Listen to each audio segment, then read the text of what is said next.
All right, if folks could find their seats, we'll go ahead and get started in just a minute. Suzanne, Jordan, are you all ready? Okay.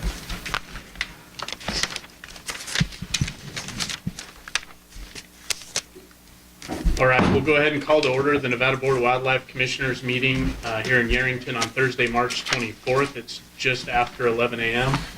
Commissioner Young, could you please lead us in the Pledge of Allegiance? Yeah. I pledge allegiance to the flag of the United States of America and to the republic for which it stands, one nation, under God, indivisible, with liberty and justice for all. Okay, thank you, Suzanne. Could you please call the order or call the roll? Chairman Drew. Here. Vice Chairman Wallace. Here. Commissioner Bliss. Here. Commissioner Huff. Here. Commissioner Johnston. Here. Commissioner McNinch. Commissioner McNinch will be running late today for a last-minute obligation. Just mark him present when he shows up, please. Commissioner Morey. Here. Commissioner Valentine. Commissioner Valentine will be absent today and tomorrow. And then Commissioner Young. Here. Thank you. County advisory boards that are in the audience, if you could please stand and give us your name and the county you're representing, please. Paul Dixon Park. Tom Castanelli, Humboldt. Mike Curtis T. Douglas. Eric Bobert, Lyon. Joe Crane, Pershing. Glenn Bunch, Mineral. Sean Shea, Washoe. Walt Mandeville, Lyman County. Okay. Thank you all. With that, we'll close agenda item 1 and move to agenda item 2, approval of the agenda for possible action. The commission will review the agenda and may take action to approve the agenda. The commission may remove items from the agenda, continue items for consideration, or take items out of order. The only item that we need to change today would be item number 6, which is the Humboldt County Elk Plan. I would ask that we make that item at the call of the chair. The subcommittee chairman, Mr. Booth, is running a little bit behind today. There was a mix-up on the timing, so I wanted to give him an opportunity to get here before we bring item 6 up. Are there any questions on that or any other questions on the agenda? Okay, this is an action item. Is there any public comment on item number 3, approval of the agenda? Seeing none, I'll bring it back to the board. If there's no further discussion, I would entertain a motion. I'll make that motion to accept the agenda as written, prepared by for this meeting on March 24th. Okay. Would your motion include calling item 6 at the call of the chair? Yes, it will. Okay, do I have a second? Second. I have a motion by Commissioner Young, a second by Commissioner Wallace to approve the agenda for today as presented with one exception, and that is that item 6 regarding the Humboldt County Elk Subplan will be at the call of the chair. Are there any questions or discussion on the motion? If not, all those in favor, please signify by saying aye. Aye. Aye. All opposed? Motion carries unanimously. We'll close item 2 and open item 3, member items, announcements, and correspondence. This is an informational item. Commissioners may present emergent items. No action may be taken by the commission. Any item requiring commission action may be scheduled on a future commission agenda. The commission will review and may discuss correspondence sent or received by the commission since the last regular meeting and may provide copies for the exhibit file. Correspondence sent or received by the department may also be discussed. Member items. Commissioner Bliss. Thanks, Chairman Drew. I do have some correspondence, but it pertains to item number 8. And if it's okay with you, I can read that correspondence and we'll get to that item, or would you prefer me to read it now? I think when we get to that item would be just fine. I'm in kind of the same boat. We've got a lot of correspondence on item specific. So if there's anything that's general that doesn't fall under an action item, we can do that now. But as far as yours, if you want to read it under item 8, that would be just fine. Okay. Commissioner Moray? Thank you, Mr. Chairman. I have a couple items. Since the last commission meeting, I also met with Intermountain Range Consultants and some of their clients pertaining to the Humboldt County Elk Plan, and basically just answered questions as to the process of the commission meetings and dates and and stuff like that. And those folks are here today also with, I would imagine, some comments during that agenda item. Also, I was contacted from by the Pershing County DA, Bryce Shields, seeking possible support for follow-up to their victorious lawsuit against the BLM in the wild horse issue.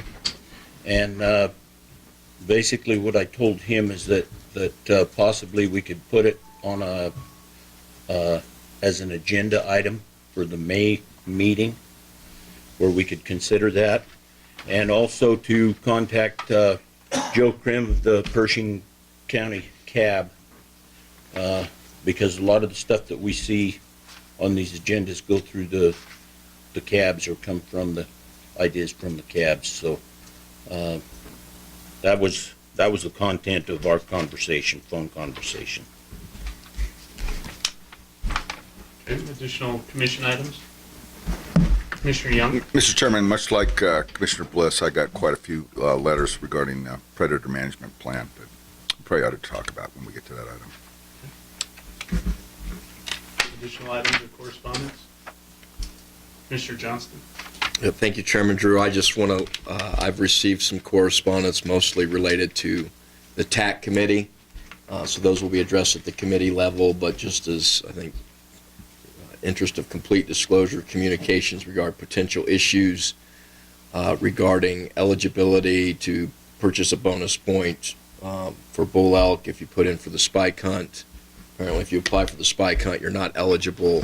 We know you're not eligible to apply for the bull elk hunt, but the issue that was brought to the attention or an email to me from the public was perhaps someone should still be able to apply for a bonus point for the bull elk hunt. So that issue will then go to the TAC, because I think that's the proper channel for it to go first for consideration for then any future possible recommendation to the commission. I also received some at least one correspondence from a master guide out of Lincoln County. He does a lot of guided lion hunts in Nevada, inquiring about discussions regarding whether or not the quotas were going to be set by geographic area. I think that was brought up, in the January meeting. So I did receive that correspondence. I'm not sure if that's going to be on a future agenda or not, or where it might fall, probably in the setting of a future lion season or quota setting in that. But I did receive that, and I've also received other correspondence regarding some data related to the data that the TAC received in September. Unfortunately, it was provided at the meeting during a request at the meeting, so we're going to try to track that down, but that also relates to some of the TAC issues that we'll be discussing later today. Additional correspondence, member items? I would say I've gotten a lot of correspondence on the various items that'll be on the agenda, and I'll address them as we get to those agenda items. I also got a call from Mr. Shields regarding the horse and burro issue, and it sounded like you had already contacted him and answered all his questions. So just for disclosure, I also got a phone call. Deputy Director Rob, Director Wasley is out today with a conflict. He will be here tomorrow, but anything from the department on correspondence or announcements? I just got in, heard from Ely. I don't have anything else. Okay, thank you. With that, I'll close item number 3 and move to item number 4, County Advisory Boards to manage wildlife member items. Again, informational. CAB members may present emergent items. No action may be taken by the commission. Any item requiring commission action will be scheduled on a future commission agenda. County Advisory Boards, any items to bring up this morning? Okay. Seeing none, we'll close item 4. Open at item number 5, approval of minutes for possible action. The commission may approve commission minutes from the January 29th and 30th, 2016 meeting.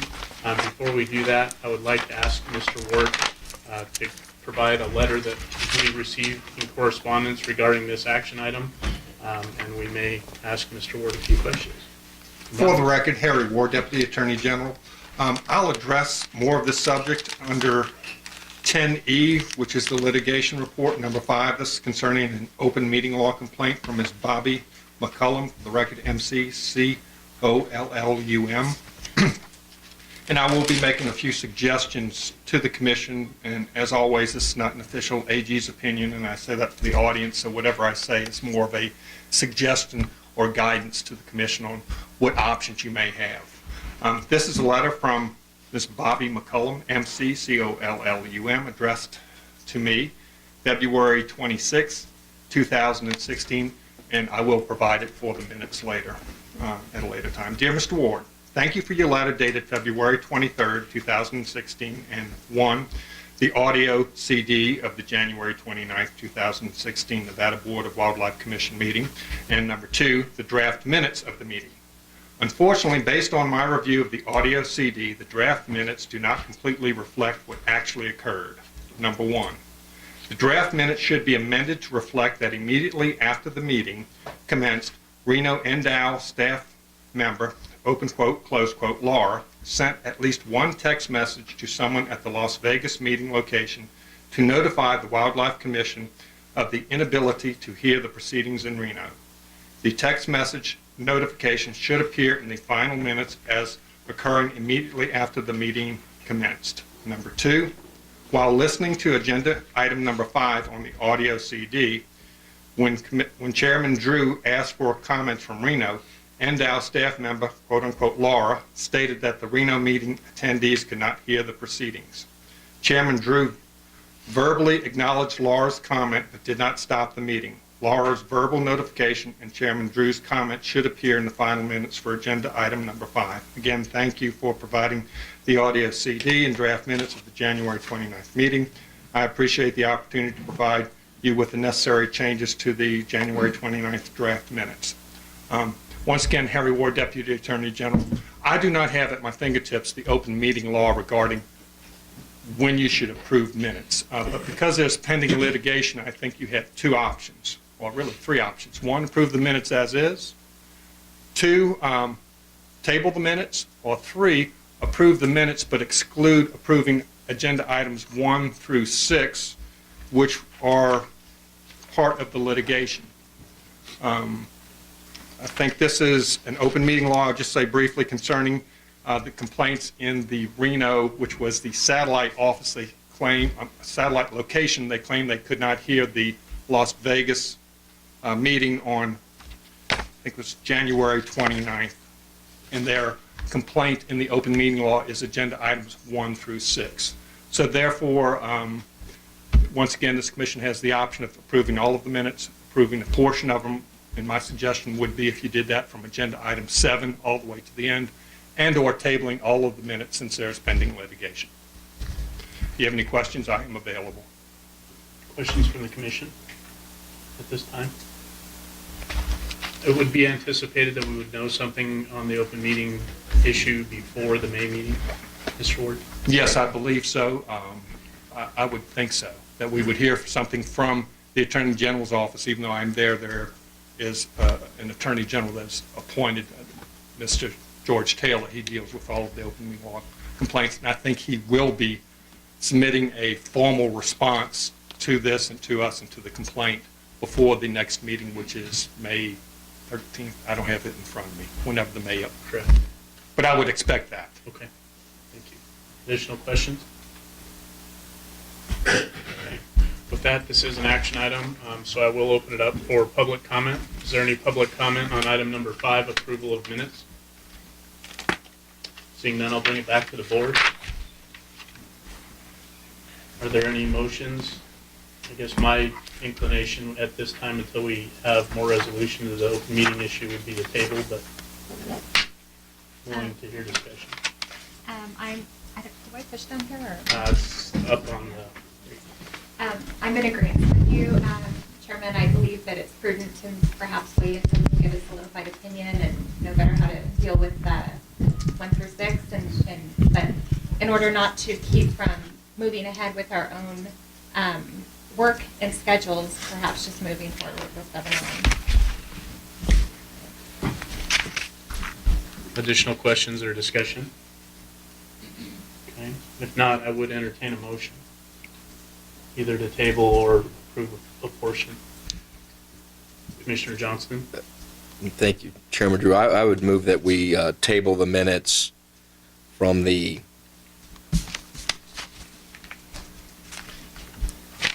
I lost my dates. January 29th. January 29th and January 30th meeting until we receive information on the open meeting law complaint. Okay, I have a motion by Commissioner Johnston, a second by Commissioner Wallace to table the approval of the minutes from the January 29th and 30th meeting. Are there any questions or discussion on the motion? Seeing none, all those in favor, please signify by saying aye. Aye.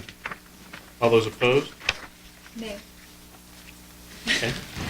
Motion carries 6-1 with Commissioner Hubbs as the nay.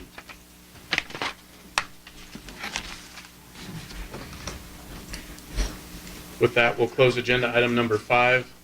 Recall that agenda item number 6 will be at the call of the chair when Mr. Booth is able to make the meeting. So we'll open agenda item number 7, Nevada Department of Wildlife Project Updates. Deputy Director Rob, again informational.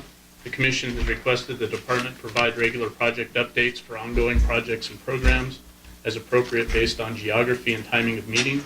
These updates are intended to provide detail in addition to the summaries provided as part of the regular department report and are intended to inform the Commission and public as to the department's ongoing duties and responsibilities. Mr. Rob.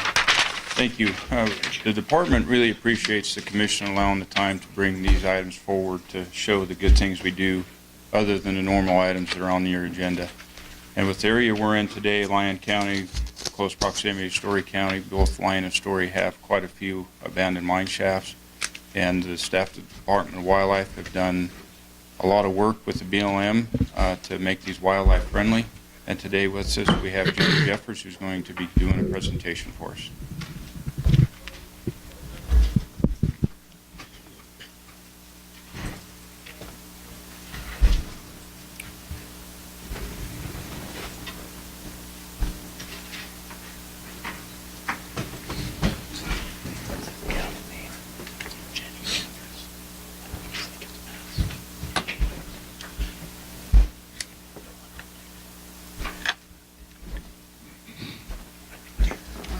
Ms. Jeffress, welcome.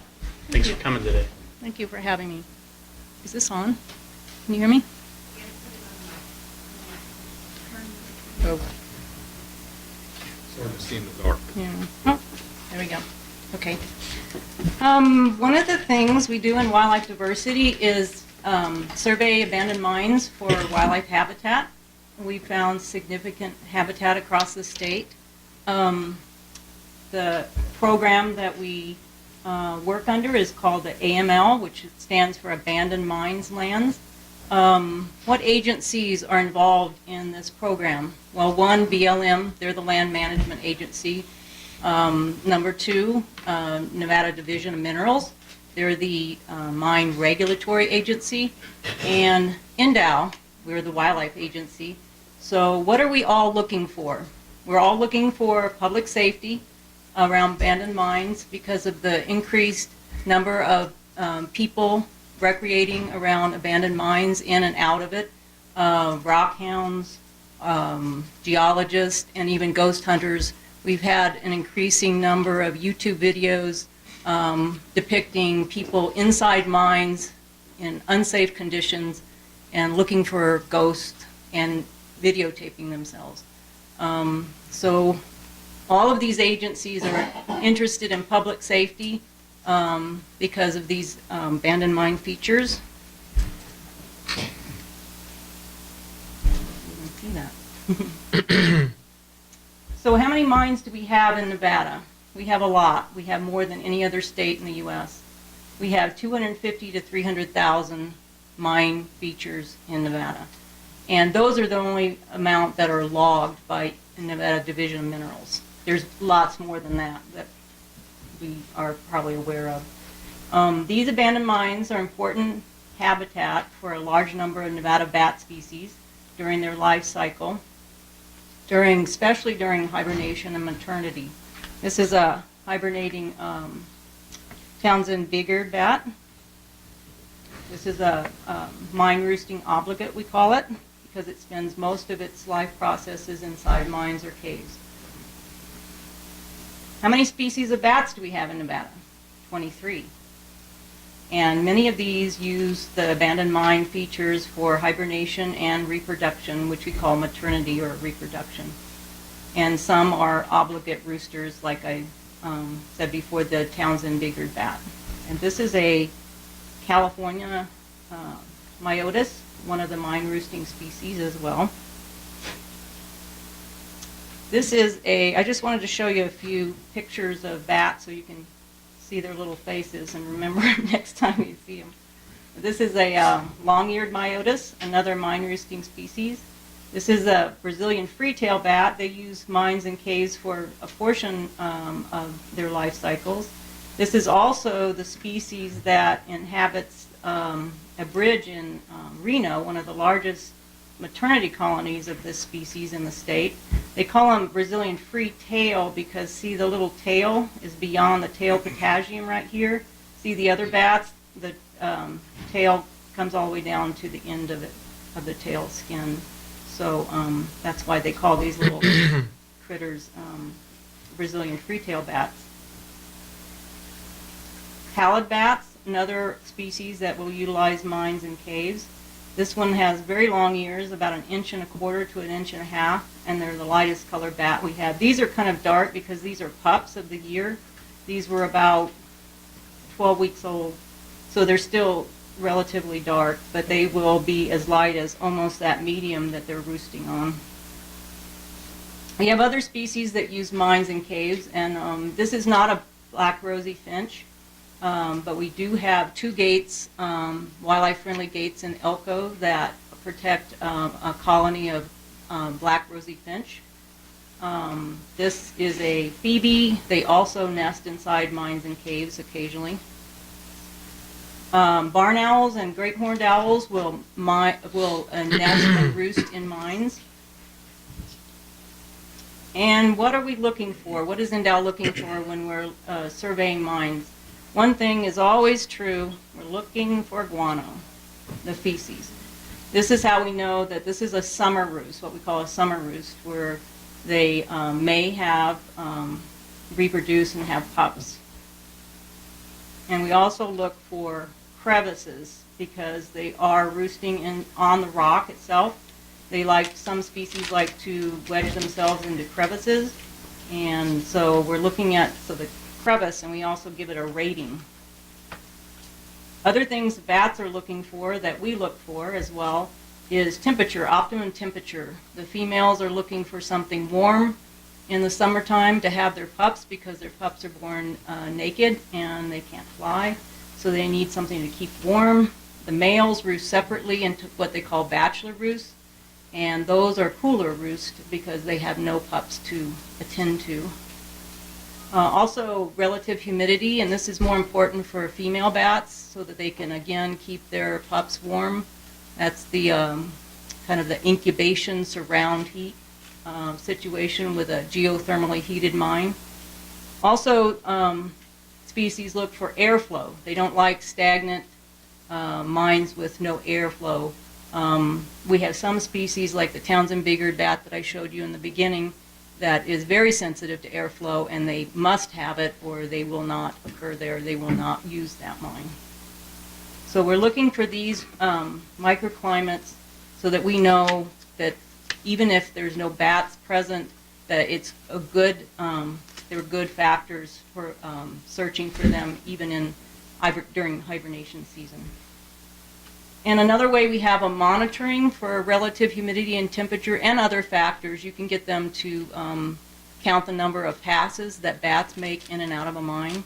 But these we usually use are relative humidity and temperature that we install inside the mine, and they will record these parameters over any course of time if the battery lasts long enough. So some of them, most of them we have up are lasting anywhere from a year to a year and a half before the battery has to be changed and you download the data. So it'll collect data, whatever you set it for, every 4 hours, every hour. We normally set it every 4 hours, so we don't use up the battery life. So what are we doing? What do the gates look like, and how much are we spending on it? This year we spent $154,509, and this came from different sources of money, Q1 and Habitat fee sources this year. We put in 31 bat and bird compatible closures, and these were installed for summer and winter roost. The roost protected this year these species down here: pallid bat, which I showed you, Townsend big-eared bat, which you saw, Yuma myotis, I'll show you, and California myotis, and the western small-footed myotis, which is this little guy here, little black-faced bat, western pipistrelle, our smallest bat in Nevada, and the great horned owls. These are the counties that we installed them in this year, 6 different counties across the northern part of the state. This is an owl cupola over a shaft. This is to protect and habitat for owls that we observed using this shaft. These little things here are platforms.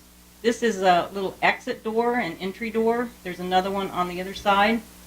And there's a perch pole here for them to hunt from. And so they can come and go out these little holes. Now these are 6-inch spacings, so which is BCI standards. Bat Conservation International has standards for bat gates, so the bats can easily go in and out of the gate. So this is also bat compatible, but you probably won't find bats in here because owls eat bats. This is our standard angle iron gate, 4-inch angle iron. It's installed when you have competent rock to pin it into. This is a bat gate builder welding. This is airflow, because when you're welding in a confined space, most of you in here that weld know that you have to have ventilation. And this is the bat gate builder. Looks more like a miner. He just got through with his gate. And he put in a swing gate. We have different kinds of opening gates. This one being a swing gate, just like your door on your house. Has locks on the inside, and it's for access for survey later on for biologists and geologists. This is a culvert gate being built. This is the only concrete culvert gate that we have in the state, to my knowledge. The reason why we did this is because the substrate around the portal wasn't strong enough to take a standard gate, the angle iron gate, so that the gate is installed in the culvert and then inserted into the portal. But this one was done out of concrete because we thought back then that bats were bothered by the reverberation of echolocation against the metal culvert. We found that not to be true anymore, so we don't use concrete because it's heavier, it's more expensive, and it's more labor intensive. But we did this one. This one was put in to protect the largest known maternity colony of pallid bats in the state. 250 females come there every year to have twins in this mine. So the 2 sections of concrete culvert were sandwiched, and there was a gate in between them. A gate was sandwiched in between 2 sections of concrete culvert. This is a shaft, and we do a grate sometimes over the shaft, and this is for bat compatible. There was 5 different species using this particular shaft. The 6-inch spacing, again, for bats to exit and enter. This is a mine portal that cannot take a standard gate because the substrate is very loose. So there's nothing to pin it into. It's very loose, so we do a culvert gate. This one would be a standard metal culvert, and it's prefabbed back in the shop, and then it's brought out, the whole culvert with the gate in it, and it's slid into the portal and secured in with foam. And when you have a lot of stoked out areas where this is all open, there's no really easy way to close these. So this is the only, to my knowledge, metal cable net. And we installed this over the stoked out area. And this ladder thing you see is the flyway for the bat. Because they can't get out of these little openings, these are only about 6 or 8 inch openings, but they're irregular, so they can't fly through them easily, so they made the flyway. This is a new type of flyway we're using. Some of them in the literature talked about a flyway installed and hanging in the net, but when you do it out of metal, it's very heavy, and so we didn't want to go that route. But this one's bigger than the standard ones. This is a shaft out at Churchill County. Actually, it's Mineral County, I'm sorry. And this is a cupola. Cupola just is a raised grate, so the bats can exit not only out of the top, but out of the sides, and they have more room. Sometimes we find a decline that's kind of hard to close because of all the collapsed lumber and supports. So we sometimes do a culvert gate on those as well. And so they have to be measured and inserted into the shaft or the decline. And of course the gate is already welded into the culvert and it's slid in and foamed in place. So this one works well. And some of the shafts have what they call a windlass cradle. This is what's remaining of it. They're surveyed prior to construction of the bat gates, and BLM or archaeologists with BLM will determine what we have to preserve in the way of historical significance, and they decided that this windlass cradle was historically significant and we have to preserve it, and we wanted to build a bat cupola over it, an owl cupola over it. So here we go. It's preserved, it's visible, and it's protected. Looks great. And again, we have the little owl exit areas here and on the other side, and there's a little perch that's on the outside, so they can jump up on that and or jump out onto that and then fly away.